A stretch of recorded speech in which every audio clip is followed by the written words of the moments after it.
जय श्री राम दोस्तों, आप सभी का फिर से स्वागत है एक और नई कथा के साथ। और मैं भगवान से प्रार्थना करता हूं कि आप और आपका परिवार हमेशा स्वस्थ रहे, मस्त रहे। तो दोस्तों, आपने मेरे चैनल को अभी तक सब्सक्राइब नहीं किया हो तो इसे सब्सक्राइब कर लें। तो आइए कथा को शुरू करते हैं। सत्यवान और सावित्री। भद्र देश के एक राजा थे जिनका नाम अश्वपति था। भद्र देश के राजा अश्वपति के कोई संतान न थी। उन्होंने संतान की प्राप्ति के लिए मंत्रोच्चारण के साथ प्रतिदिन 1,00,000 आहुतियां दी थी। 18 वर्षों तक यह क्रम जारी रहा। इसके बाद सावित्री देवी ने प्रकट होकर वर दिया कि राजन, तुझे एक तेजस्वी कन्या पैदा होगी। सावित्री देवी की कृपा से जन्म लेने के कारण से कन्या का नाम सावित्री रखा गया। कन्या बड़ी होकर बेहद रूपवान हुई। योग्य वर न मिलने की वजह से सावित्री के पिता दुखी थे। उन्होंने कन्या को स्वयं वर तलाशने भेजा। सावित्री तपोवन में भटकने लगी। वहां साल्व देश के राजा धुम्तसेन रहते थे। क्योंकि उनका राज्य किसी ने छीन लिया था, उनके पुत्र सत्यवान को देखकर सावित्री ने पति के रूप में उनका वरण किया। ऋषिराज नारद को जब यह बात पता चली तो वह राजा अश्वपति के पास पहुंचे और कहा कि हे राजन, यह क्या कर रहे हैं आप? सत्यवान गुणवान है, धर्मात्मा है और बलवान भी है, पर उसकी आयु बहुत छोटी है। वह अल्पायु है। 1 वर्ष के बाद ही उसकी मृत्यु हो जाएगी। ऋषिराज नारद की बात सुनकर राजा अश्वपति घोर चिंता में डूब गए। सावित्री ने उनसे कारण पूछा तो राजा ने कहा, पुत्री, तुमने जिस राजकुमार को अपने वर के रूप में चुना है वह अल्पायु है। तुम्हें किसी और को अपना जीवन साथी बनाना चाहिए। इस पर सावित्री ने कहा कि पिताजी, आर्य कन्याएं अपने पति का एक बार ही वर्ण करती हैं। राजा एक बार ही आज्ञा देता है और पंडित एक बार ही प्रतिज्ञा करते हैं और कन्यादान भी एक ही बार किया जाता है। सावित्री हट करने लगी और बोली, मैं सत्यवान से ही विवाह करूंगी।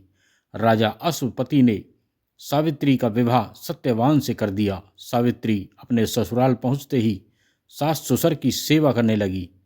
समय बीतता चला गया। नारद मुनि ने सावित्री को पहले ही सत्यवान की मृत्यु के दिन के बारे में बता दिया था। वह दिन जैसे जैसे करीब आने लगा, सावित्री अधीर होने लगी। उन्होंने 3 दिन पहले से ही उपवास शुरू कर दिया। नारद मुनि द्वारा कथित निश्चय तिथि पर पितरों का पूजन किया। हर दिन की तरह सत्यवान उस दिन भी लकड़ी काटने जंगल चले गए। साथ में सावित्री भी गई। जंगल में पहुंचकर सत्यवान लकड़ी काटने के लिए एक पेड़ पर चढ़ गए। तभी उसके सिर में तेज दर्द होने लगा। दर्द से व्याकुल सत्यवान पेड़ के नीचे उतर गई। सावित्री अपना भविष्य समझ गई। सत्यवान के सिर को गोद में रखकर सावित्री सत्यवान का सिर सहलाने लगी। थोड़ी देर में ही उसने भैंसे पर चढ़े हुए काले रंग के सुंदर अंगों वाले, हाथ में फांसी की डोर लिए हुए, सूर्य के समान तेज वाले एक भयंकर देव पुरुष को देखा। उसने सत्यवान के शरीर से फांसी की डोरी में बंधे हुए एक अंगूठे के बराबर पुरुष को बलपूर्वक खींच लिया। सावित्री ने अत्यंत व्याकुल होकर आर्त स्वर में पूछा, हे देव, आप कौन हैं और मेरे इन हृदय धन को कहाँ ले जा रहे हैं?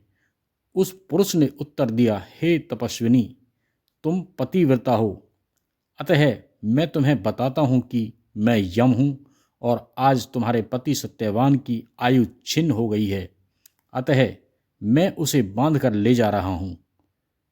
तुम्हारे अतितव के तेज के सामने मेरे दूत नहीं आ सके, इसीलिए मैं स्वयं आया हूं।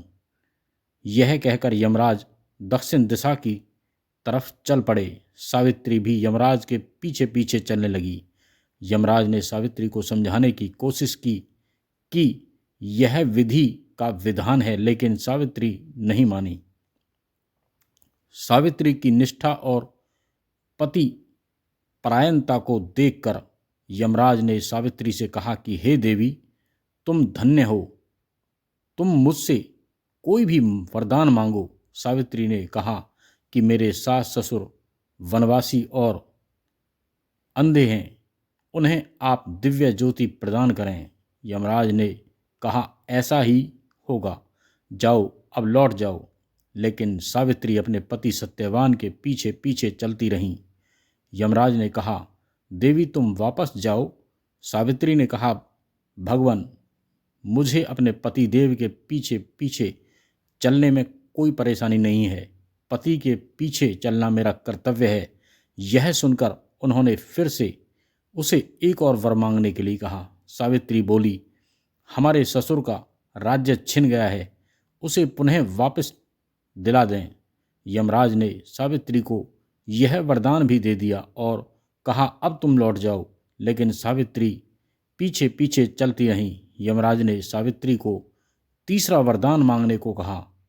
इस पर सावित्री ने 100 संतानें और सौभाग्य का वरदान मांगा। यमराज ने इसका वरदान भी सावित्री को दे दिया। सावित्री ने यमराज से कहा कि प्रभु, मैं एक पतिव्रता पत्नी हूँ और आपने मुझे पुत्रवती होने का आशीर्वाद दिया है। यह सुनकर यमराज को सत्यवान के प्राण छोड़ने पड़े। यमराज अंतर्ध्यान हो गए और सावित्री उसी वट वृक्ष के पास आ गई जहाँ उसके मृत पति का शरीर पड़ा था। सत्यवान जीवंत हो गया और दोनों खुशी खुशी अपने राज्य की ओर चल पड़े। दोनों जब घर पहुँचे तो देखा कि माता पिता को दिव्य ज्योति प्राप्त हो गई है। इस प्रकार सावित्री सत्यवान चिरकाल। पसंद आई हो तो ज़्यादा से ज़्यादा अपने सभी सनातन प्रेमियों को शेयर करें, लाइक करें, कमेंट्स में जय श्री राम लिखें। तो अब हम फिर मिलते हैं एक और नई कथा के साथ। जब तक के लिए जय श्री राम।